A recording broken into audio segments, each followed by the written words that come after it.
dan diberikan kesehatan walafiat. Saya pertama-tama dulu berterima kasih atas kesediaan rekan-rekan guru meluangkan waktunya dalam rangka sosialisasi sehari diseminasi budaya positif, di mana budaya positif ini saya dapatkan di pendidikan CGP. Artinya budaya positif seringkali kita dengar, budaya positif itu seringkali kita bahkan membacanya. Tapi kali ini budaya positif ini, materi budaya positif ini saya kaji, saya pelajari, saya dalami di dalam pendidikan CGP ini. Oke.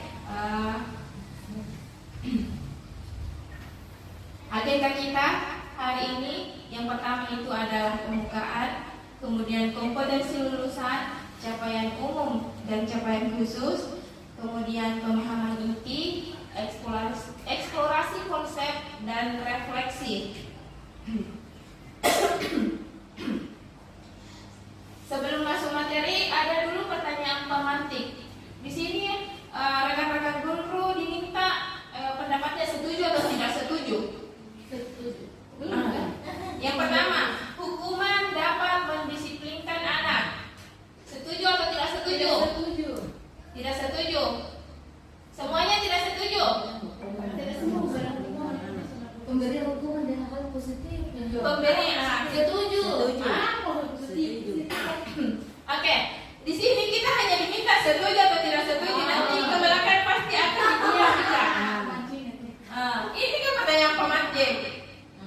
Kemudian pemberian hukuman dengan hal positif seperti membaca atau membersihkan halaman sekolah dapat meningkatkan disiplin anak. Setuju atau tidak setuju? Setuju. Oke. Memberi penghargaan dapat meningkatkan motivasi belajar anak. Setuju. Oke. Untuk lebih jelasnya kita kupas. Next. Topik dalam kegiatan kita hari ini yaitu disiplin positif dan nilai-nilai kebajikan universal.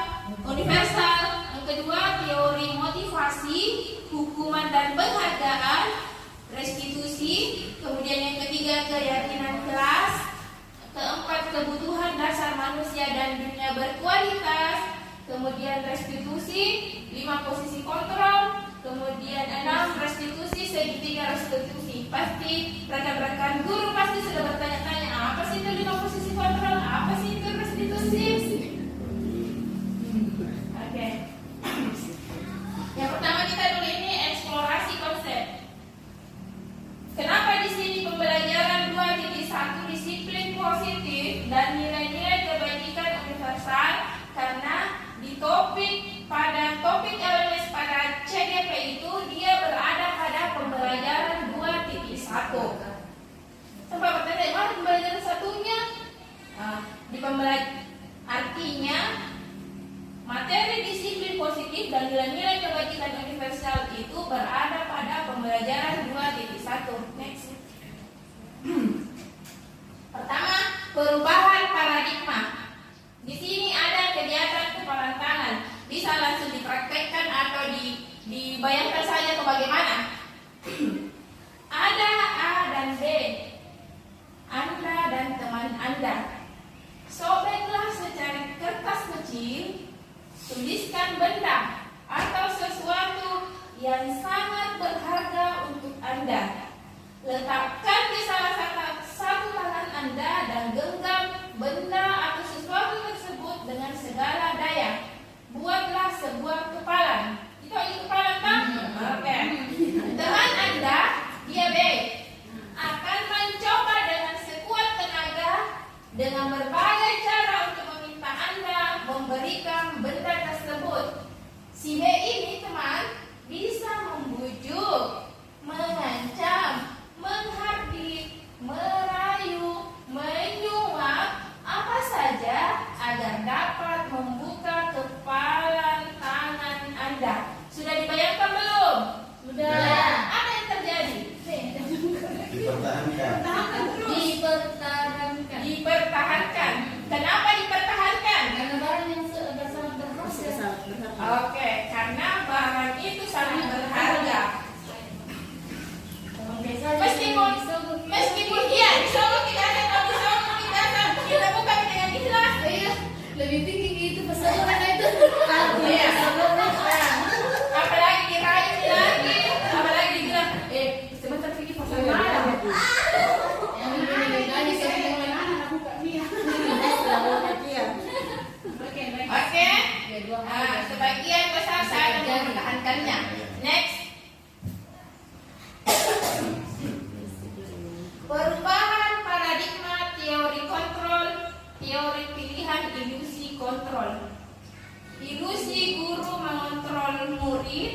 ilusi bahwa kritik dan membuat orang merasa bersalah dapat menguatkan karakter.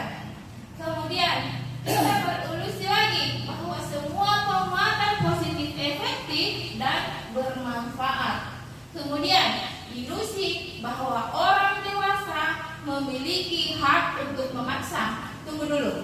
Ilusinya di sini guru mengontrol murid, bisa saja. Ilusi bahwa kritik dan membuat orang merasa bersalah dapat menguatkan karakter. Betul tidak? Ya, betul. Kemudian ilusi bahwa semua penguatan positif efektif dan bermanfaat. Oke.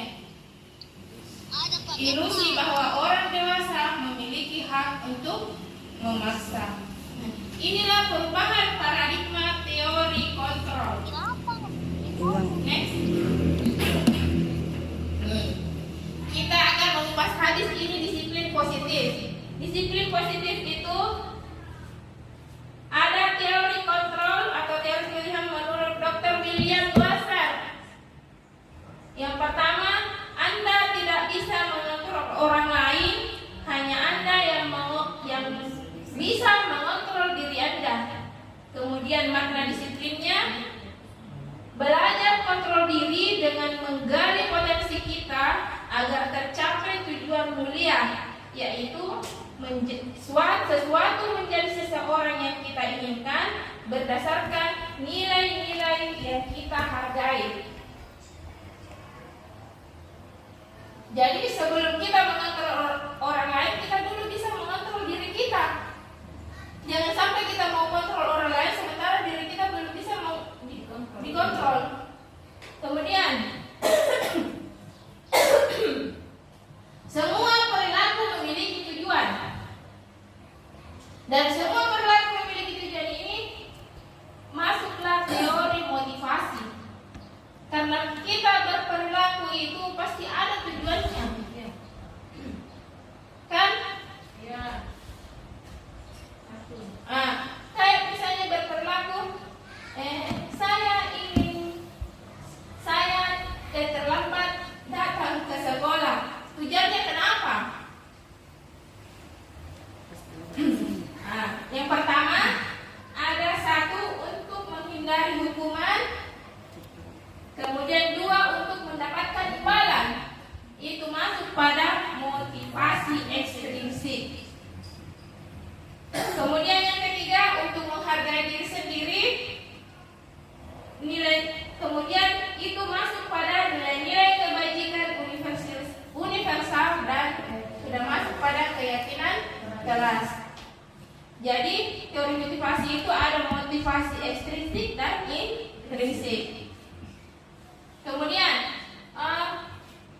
teori kontrol yang ketiga, model berpikir menang-menang. Kemudian kolaborasi dan konsensus menciptakan pilihan-pilihan baru. Turunlah 5 posisi kontrol. Yang pertama, ada penghukum, pembuat rasa berskala, teman, pemantau, manajer. Dan 5 posisi kontrol ini dapat tercipta segitiga restitusi. Kalau kita sudah memposisikan diri kita ini sebagai salah satu dari 5 posisi kontrol ini, kita bisa memecahkan masalah itu dengan memakai segitiga restitusi. Segitiga restitusi itu mulai dari menstabilkan identitas, kemudian 2, validasi kebutuhan, kemudian 3, menanyakan keyakinan. Mungkin kemarin itu ada yang lihat saya buat video ya, yang siswa saya video. Di sini itu saya memposisikan diri sebagai teman. Tentu rekan-rekan sudah melihat saya bagaimana, apakah saya menghardik siswa itu, apakah saya mengancam siswa itu? Tidak kan? Tidak. Karena saya memposisikan diri saya sebagai teman, dan saya memakai segitiga restitusi dalam memecahkan masalah itu. Contohnya kemarin kasusnya ada yang membolos kan kemarin, stabilkan identitas dulu. Kenapa kita bolos? Apa alasannya sehingga kita bolos? Apa manfaatnya kalau kita bolos? Tahu? Nah, kemudian validasi kebutuhan. Validasi kebutuhan itu ditanya ke siswa. Kenapa sehingga bolos? Kemudian menanyakan keyakinannya.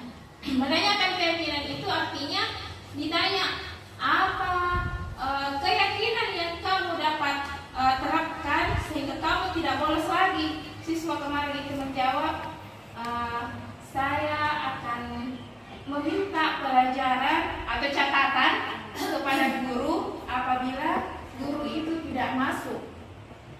Karena katanya itu ada temannya yang panggil sehingga dia bolos.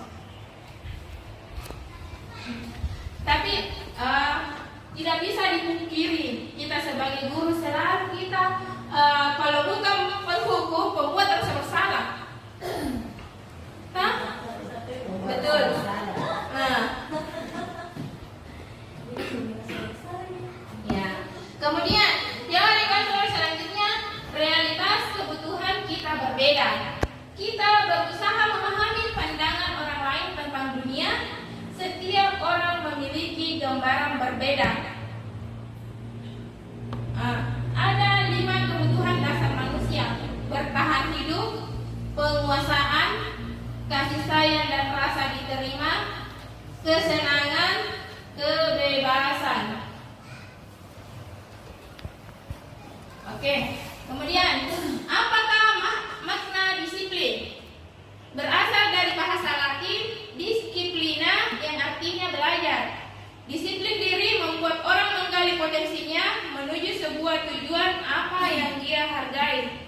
Namun, dalam budaya kita, makna kata disiplin telah berubah menjadi sesuatu yang dilakukan seseorang pada orang lain untuk mendapatkan kepatuhan.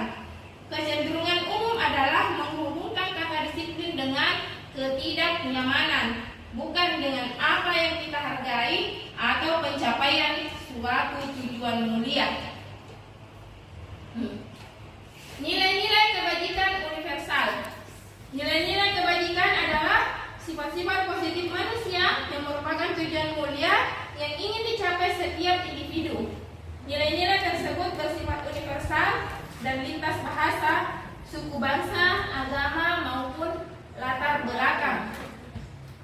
Setiap perilaku atau perbuatan memiliki suatu tujuan. Itu menurut pendapat Dr. William Glasser pada teori kontrol 1984. Dengan mengaitkan nilai-nilai kebajikan yang diyakini seseorang, maka motivasi intrinsipnya akan terbangun, sehingga menggerakkan motivasi dari dalam untuk dapat mencapai tujuan mulia yang diinginkan. Itu menurut Janet Gossen 1998. Nilai-nilai kebajikan yang ingin dicapai oleh setiap anak Indonesia kita kenal dengan profil pelajar Pancasila, di mana itu ada beriman, bertakwa kepada Tuhan Yang Maha Esa dan berakhlak mulia, mandiri, bernalar kritis, berkebinekaan global, bergotong royong dan keren, dan penghargaan restitusi. Teori motivasi perilaku manusia. Yang pertama itu untuk menghindari ketidaknyamanan, hukuman apa yang akan terjadi apabila saya tidak melakukannya. Itu motivasi eksternal. Kemudian untuk mendapatkan imbalan dari orang lain atau institusi, apa yang akan saya dapatkan apabila saya melakukannya.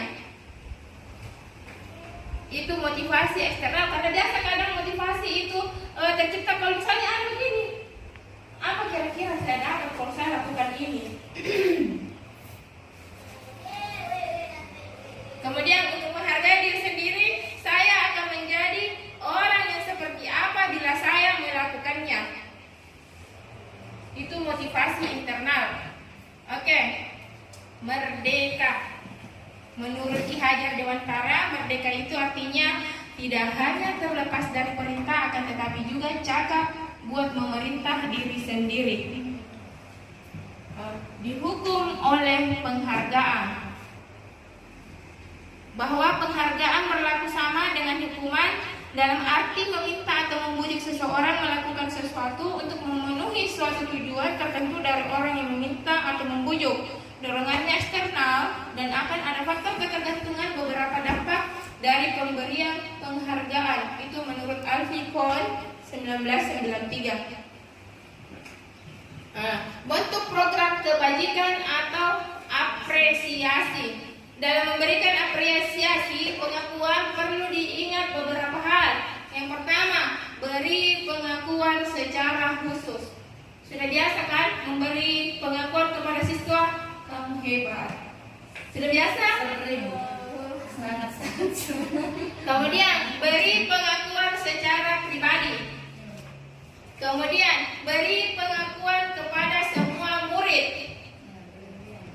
Beri pengakuan secara konsisten, fokus pada proses. Kenapa itu bilang konsisten? Biasa dibilang kalian anak hebat, sebentar dibilang teman-teman tahu. Oke, lanjut. Contoh pengakuan apresiasi kebajikan. Pembuka, kemarin saya perhatikan. Itu kata-kata yang apresiasi yang diberikan. Kemarin saya perhatikan pembukanya. Kemudian nilai kebajikannya, rasa empatimu besar sekali. Kemudian situasinya pada saat menolong murid baru di kelas kita. Ini kata-katanya.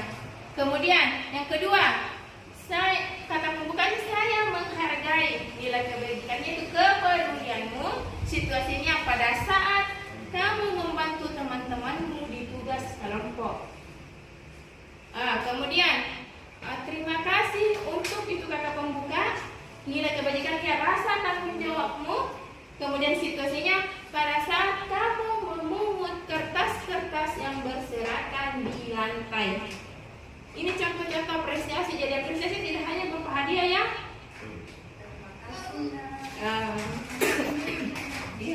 Dulu, tunggu dulu ini. Ini tindakan guru. Dari beberapa tindakan guru ini saya kira rekan-rekan silahkan baca, teman-teman silahkan baca. Tentukan yang mana hukuman, yang mana konsekuensi. Yang mana hukuman, yang mana konsekuensi? Iya.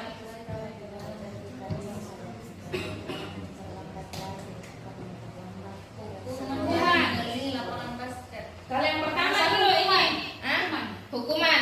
Konsisten ya, hukuman. Kalau ini, hukuman. Ketiga,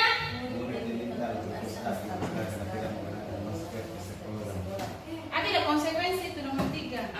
Oke. Hafal ki hukuman konsekuensi. Kemudian, Kertas sama dalam konsekuensi dan sensoret. Kemudian, Malah memastikan tumpahan air menjadi konsekuensi. Selanjutnya,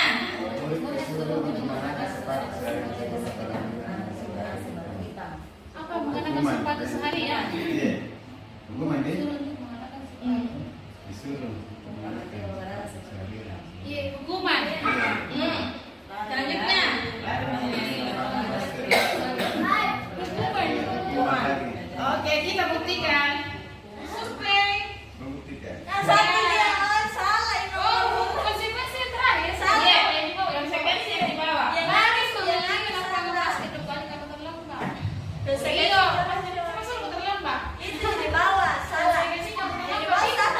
Oke, next. Perbedaan hukuman dan konsekuensi. Hukuman itu sesuatu yang menyakitkan harus terjadi. Kalau konsekuensinya sesuatu harus terjadi. Kemudian membuat hukuman itu membuat anak sakit, fisik maupun hati untuk jangka waktu lama. Kalau konsekuensi itu membuat anak merasa tidak nyaman dalam jangka waktu pendek. Kemudian ketiga, anak membenci kedisiplinan. Kalau konsekuensi anak menghargai disiplin.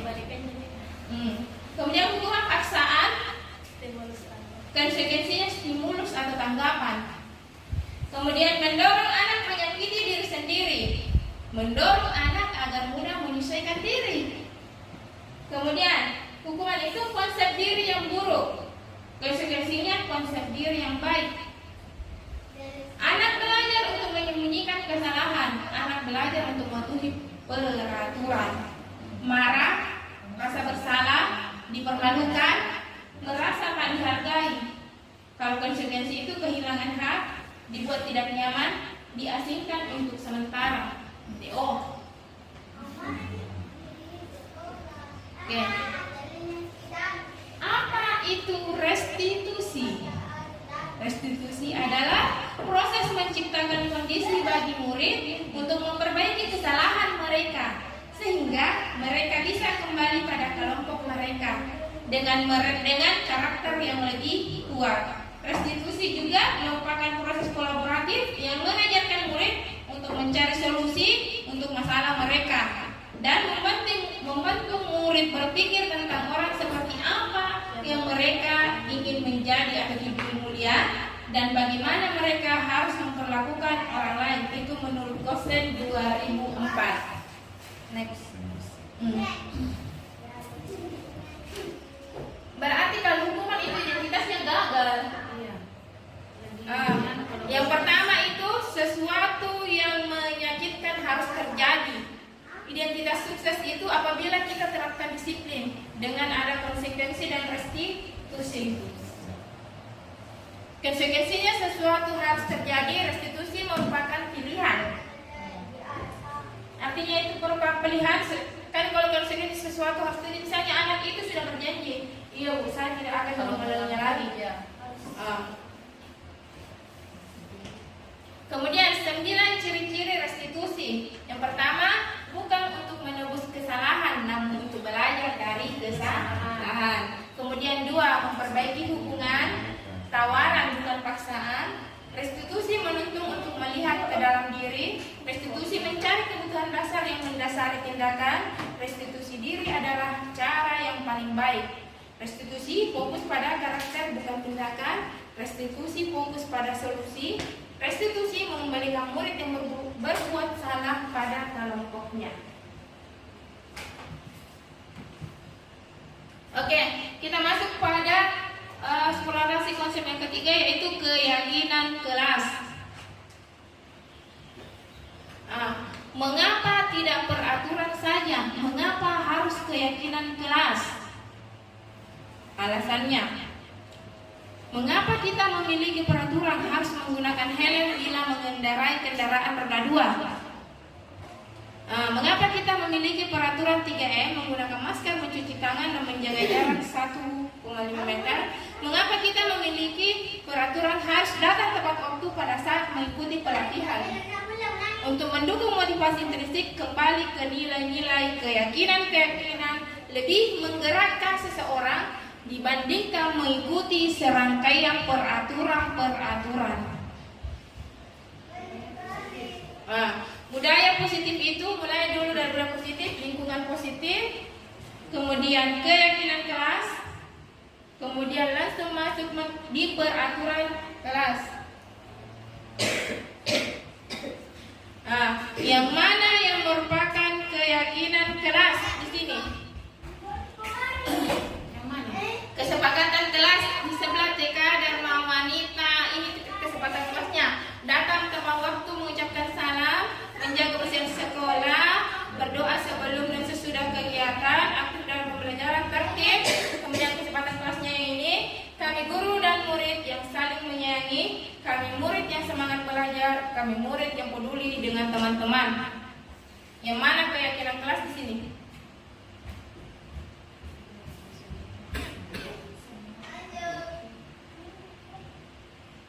Yang mana kira-kira keyakinan kelasnya? Menjaga kebersihan sekolah.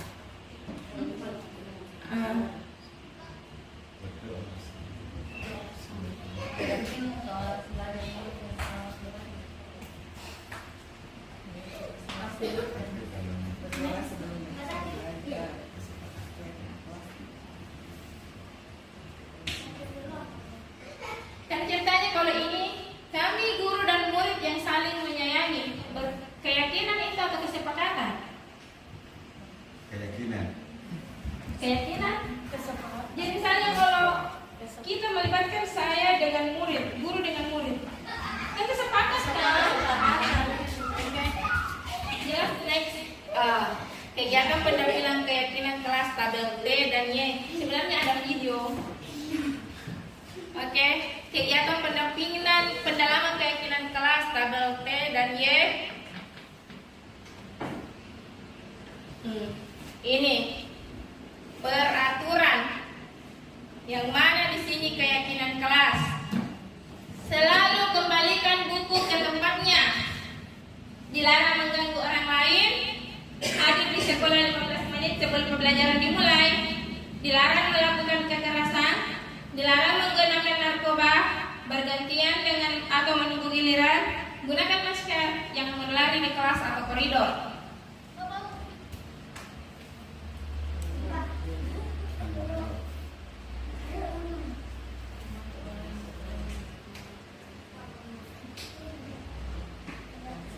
Berarti kalau peraturannya selalu kembalikan buku tempatnya, berarti kita keyakinan kelasnya itu tanggung jawab. Oke, next. Kebutuhan dasar manusia dan dunia berkualitas. Kebutuhan dasar manusia itu kasih sayang dan rasa diterima, kemudian kesenangan, kemudian kebebasan, penguasaan. Maka kita bisa bertahan hidup. Oke. 5 posisi kontrol. 5 posisi kontrol kita sebagai guru. Sebenarnya ada videonya. Iya. Ini. Ya, next.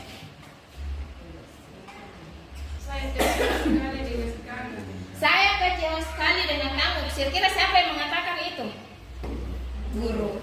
Kamu tidak pernah benar melakukannya. Siapa yang mengatakan?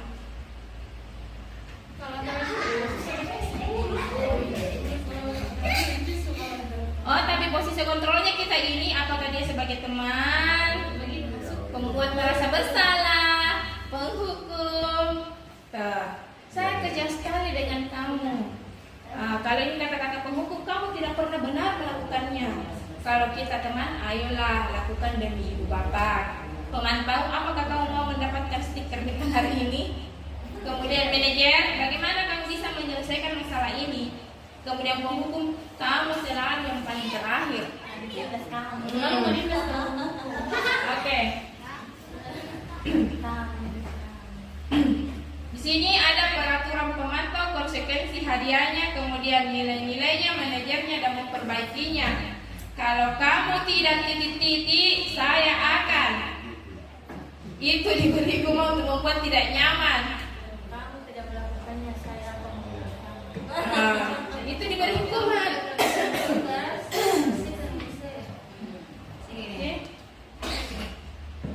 Masuklah setelah kita di 5 posisi kontrol kita itu, kita bisa memecahkan masalah itu dengan memakai segitiga restitusi. Posisikan diri dulu kita, misalnya dalam masalah itu ada kasus dalam kelas taat, ada kasus yang dijumpai. Posisikan diri dulu kita sebagai apa di situ. Jadi, oke. Segitiga restitusi, mulai dari validasi kebutuhan dulu. Adakah cara yang lebih efektif untuk mendapatkan apa yang kamu butuhkan? Kalau kemarin saya pakai ini, validasinya kamu tentu punya alasan mengapa kamu melakukan itu. Kamu tentu punya alasan kenapa kamu bolos. Kemudian nilai menstabilkan identitas. Setiap orang pasti pernah melakukan kesalahan. Kamu bukan satu-satunya yang pernah melakukan ini. Saya kemarin ini saya pakai ini. Setiap orang pasti melakukan kesalahan. Tapi kamu tentu punya alasan kenapa kamu melakukan itu. Kemudian masuk lagi pada menanyakan keyakinannya. Nilai-nilai apa yang telah kita sepakati, atau kamu ingin menjadi orang yang seperti apa? Oke? Ini menstabilkan identitas dulu. Yang pertama, menstabilkan identitas. Untuk membuat anak yang merasa gagal karena berbuat salah menjadi positif terhadap dirinya. Karena biasa anak itu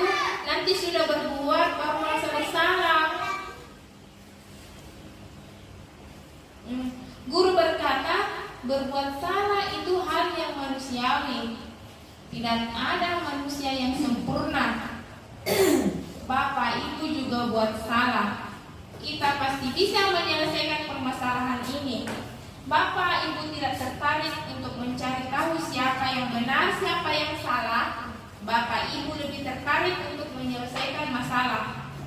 Kalau kamu menyalahkan dirimu sendiri terus-menerus, apakah kamu bersikap baik pada dirimu sendiri? Itu kata-kata tadi kalau menstabilkan identitasnya, kemudian validasi kebutuhan. Membantu murid mengenali basic need atau kebutuhan dasar yang ingin dipenuhinya ketika melakukan kesalahan itu. Ini kata-kata guru yang bisa dia, kamu bisa saja kan melakukan hal yang lebih buruk, tapi kamu tidak melakukannya kan? Kamu pasti punya alasan mengapa melakukannya. Apa yang penting bagi kamu? Kamu boleh tetap berusaha menjaga sikap itu, tapi tambahkan sikap yang lain yang baru. Maukah kamu belajar cara lain untuk mendapat yang kamu butuhkan tanpa harus memukul? Apakah kamu bisa melakukan dengan lebih baik besok lagi? Kemudian, segitiga restitusi selanjutnya itu menanyakan keyakinan. Anak melihat kesalahannya dihubungkan dengan norma sosial dan nilai-nilai yang mendasari manusia berinteraksi dengan orang lain. Maka guru berkata, apa nilai yang kita percaya di kelas atau sekolah kita? Nilai-nilai universal apa yang telah kita sepakati? Kelas yang ideal itu seperti apa sih? Kamu ingin jadi anak seperti apa? Apa yang kamu rasakan ketika kamu melakukan itu? Kamu menjadi orang yang seperti apa? Intervensi itu dilakukan biasa 30 detik. Intervensi ini bisa membantu murid kembali ke tujuan semula dengan cukup singkat dan dengan cara non-konfrontatif. Pertanyaan-pertanyaan yang diajukan bisanya dikemukakan oleh seorang pemantau atau manajer. Pemantau itu di posisi kontrol itu dia di posisi paling teratas. Apakah kamu ingin berbuat lebih baik? Apakah saat ini kamu sedang menjadi orang yang sedang kamu inginkan? Apakah kamu bisa mengubah kegiatan? Perilaku kamu saat ini menjadi sikap yang lebih membantu? Apakah wajar membuat kesalahan? Bisakah kita memperbaikinya? Apa yang kamu lakukan saat ini sesuai? Oke? Kapan kamu siap untuk mulai? Peraturannya apa? Sepertinya kamu punya masalah. Saya bisa bantu apa? Saat ini kamu seharusnya berbuat apa? Apa yang bisa saya bantu agar kamu bisa melakukannya? Apakah saya bisa bantu kamu agar dapat segera mulai? Apakah tugas kamu saat ini? Bagaimana kamu ingin diperlakukan pada kegiatan ini? Bisakah kamu melakukannya? Apa yang kamu inginkan, peraturannya apa? Ini salah satunya. Kasus di kelas. Refleksi. Saya meminta refleksi kepada rekan-rekan guru. Hal baru apa yang mengubah paradigma saya yang saya dapatkan? Perasaan apa yang muncul selama mengikuti kegiatan ini, khususnya mengenai makna disiplin dan motivasi intrinsik? Saya akan menjadi among yang seperti apakah setelah mengikuti kegiatan ini? Boleh satu orang satu nomor.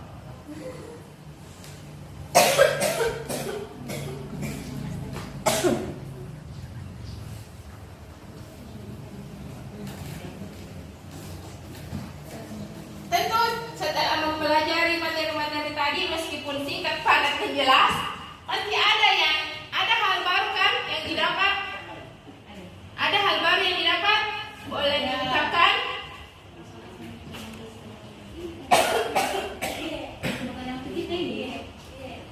Oke.